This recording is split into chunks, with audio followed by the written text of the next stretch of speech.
Hello everyone, কেমন আছো সবাই? তো আমি এই মুহূর্তে আছি নোয়াদারঢাল গ্রামে আমার মামার বাড়িতে।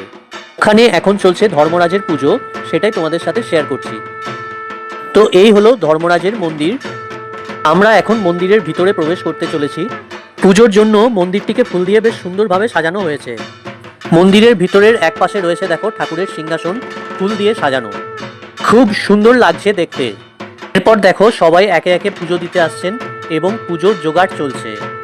দেখো মন্দিরের ভিতরে বাবা ধর্মরাজ অধিষ্ঠিত আছেন।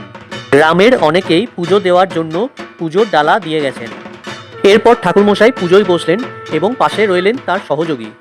কিছুক্ষণ দাঁড়িয়ে পুজো দেখলাম, তারপর বাইরে বেরিয়ে এলাম। মন্দিরের বাইরেই এক পাশে রয়েছে শিবঘর, এখানে বাবা মহাদেবের অধিষ্ঠান। এই গ্রামে ধরম পুজো প্রায় 3-4 দিন ধরে চলে। মন্দিরের চাতালে অনেক সব ভক্তরা বসে আছেন।